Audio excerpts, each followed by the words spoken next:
Hi అండి, అందరికీ నమస్కారం. Welcome to Devi smart kitchen. ఈరోజు వీడియోలో పాలు ఎంత పలుచగా ఉన్నా సరే గడ్డలాంటి పెరుగుని ఎలా తోడుపెట్టుకోవాలి, అలాగే పులిసిపోయిన పెరుగుని మళ్ళీ తిరిగి ఎటువంటి పులుపు లేకుండా ఫ్రెష్ పెరుగులా ఎలా చేసుకోవాలనేది ఈ వీడియోలో మీకు చూపించబోతున్నానండి. సో ఇంకా లేట్ చేయకుండా వీడియోలోకి వెళ్ళిపోదాం. పెరుగు తోడుపెట్టుకోవడానికి ముందు పాలు కాసుకోవాలి కదండి. ఇప్పుడు మనం పాలు కాసుకునే గిన్నె ఎప్పుడు కూడా పొడిగా అయితే ఉండకూడదు. ఒకవేళ పొడిగా ఉంటే కనుక ఒకసారి తడుపుకుని అప్పుడు పాలు పోసుకుని కాసుకోవాలి. పాలని ఈ విధంగా కాస్తే పాలు అడుగంటకుండా ఉంటాయండి. ఇలా గిన్నెలో పాలు పోసిన తర్వాత ఇప్పుడు స్టవ్ ఆన్ చేసుకోండి.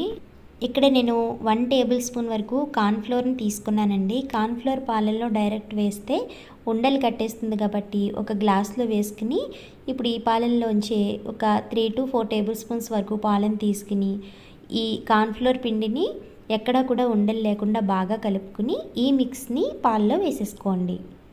పెరుగు తోడుపెట్టుకోవడానికి పాలు ఏమాత్రం పలుచగా ఉన్నా సరే ఒకసారి ఈ విధంగా ట్రై చేసి చూడండి. గడ్డ లాంటి పెరుగు అయితే రెడీ అయిపోతుంది.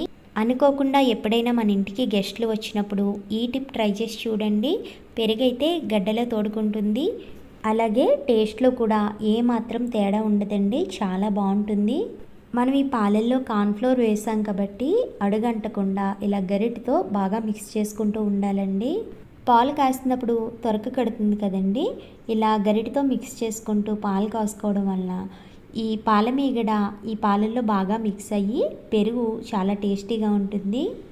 ఈ పాలని 10 నిమిషాల పాటు బాగా మరిగించిన తర్వాత స్టవ్ ఆఫ్ చేసుకుని ఇవి గోరువెచ్చగా అయ్యేంత వరకు చల్లారనివ్వండి. పాలు ఇప్పుడు గోరువెచ్చగా ఉన్నాయండి. ఇప్పుడు ఇందులోకి 1 టీ స్పూన్ వరకు పెరుగును వేసుకోండి. పాలు తోడుపెట్టినప్పుడు పెరుగు మరీ గట్టిగా ఉండకూడదండి. అంటే కొద్దిగా వాటరు అలాగే పెరుగు కలిసి ఉండాలి. అలాంటప్పుడే మనకి పాలు కూడా బాగా తోడుకుంటాయి. ఇప్పుడు ఈ పెరుగు పాలల్లో పూర్తిగా కలిసే విధంగా ఏదైనా విస్కర్తో కానీ స్పూన్తో కానీ ఈ విధంగా బాగా కలుపుకోండి. లేకపోతే వేరొక గిన్నె తీసుకుని పైకి కిందకి తిరగబోసుకున్న పాలు మనకి చాలా ఫాస్ట్గా తోడుకుంటాయి. అలా అని పాలు పూర్తిగా చల్లారిపోయేంత వరకు మిక్స్ చేయకండి. ఎప్పుడూ కూడా మనం పాలు కాసిన గిన్నెలోకి పెరుగుని ప్రిపేర్ చేసుకోకూడదండి. వేరొక గిన్నెలోకి వేసుకుని తోడుపెట్టుకోవాలి.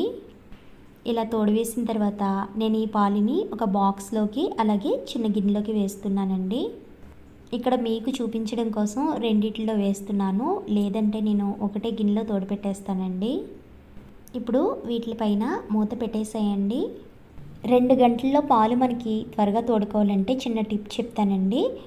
ఈ పాలు తోడుపెట్టిన గిన్నెల్ని డైరెక్ట్ ఫ్లోర్ మీద పెట్టకుండా ఏదైనా క్లాత్ పెట్టుకుని ఆ క్లాత్ మీద వేసుకుని మళ్ళీ వీటిపైన వేరొక క్లాత్తో కవర్ చేయండి. ఇలా చేయడం వలన మనకి కేవలం 2 గంటల్లోనే పెరుగు అయితే తోడుకుపోతుంది. ఇక్కడ ఎగ్జాక్ట్గా నేను 2 గంటల తర్వాత మీకు చూపిస్తున్నానండి. పెరుగు అయితే మనకి గడ్డలాగా రెడీ అయిపోయింది. చూసారు కదండి, పెరుగు మనకి ఎంత పర్ఫెక్ట్గా వచ్చిందో. ఎప్పుడైనా పాలు పలుచగా ఉన్నప్పుడు ఈ టిప్ ఒకసారి ట్రై చేసి చూడండి, చాలా బాగా యూజ్ అవుతుంది. టేస్ట్లో కూడా ఏ మార్పు ఉండదు.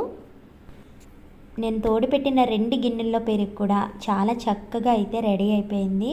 ఈ టిప్ మీకు నచ్చింది అనుకుంటే వీడియోకి తప్పకుండా ఒక లైక్ ఇవ్వండి. నెక్స్ట్ టిప్ వచ్చి, ఒకవేళ మన ఇంట్లో పెరుగు బాగా పులిసిపోతే కనుక దీన్ని మళ్ళీ ఫ్రెష్గా ఆ పులిపంతా పోయి ఫ్రెష్ పెరుగు చేసుకోవడం కోసం ఈ టిప్ అయితే ట్రై చేసి చూడండి, చాలా బాగా వర్కౌట్ అవుతుంది.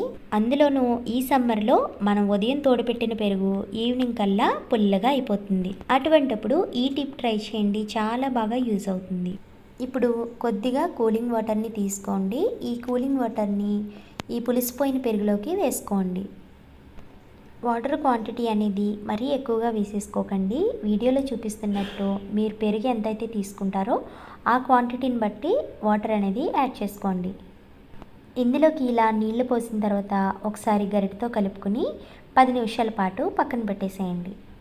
10 నిమిషాల తర్వాత చూస్తే ఇందులో ఉన్న వాటర్ అంతా కూడా పైకి తేరుకుంటుంది కదండి. ఈ వాటర్తోనే పులుపు అంతా కూడా మనకి బయటకు వచ్చేసింది. ఇలా తేరుకున్న వాటర్ని మాత్రమే వేరొక గిన్నెలోకి తీసేసుకోండి. ఇలా ఒక్కసారి చేస్తే సరిపోతుందండి. ఒకవేళ పెరుగు బాగా పుల్లగా ఉంది అనిపిస్తే కనుక మళ్ళీ రెండోసారి కూడా ఇదే ప్రాసెస్తో చేయండి. ఇక్కడ నాకు పెరుగుని టేస్ట్ చెక్ చేసుకుంటే కనుక కొద్దిగా పుల్లగా అనిపించిందండి. అందుకోసమని మరికొద్దిగా కూలింగ్ వాటర్ని వేసుకుని అవి 5 నిమిషాల పాటు అలా ఉంచేసి ఆ వాటర్ అంతా పైకి తేరుకున్న తర్వాత ఈ విధంగా చేసుకోవాలి. ఇంట్లో అందరికీ కూడా ఈ టిప్ అయితే చాలా బాగా యూజ్ అవుతుందండి. ఇంతేనండి. ఈ వీడియో మీకు నచ్చినట్లయితే తప్పకుండా లైక్ చేయండి, షేర్ చేయండి, కామెంట్ చేయండి. అలాగే మన ఛానల్ని సబ్స్క్రైబ్ చేయండి. Thanks for watching.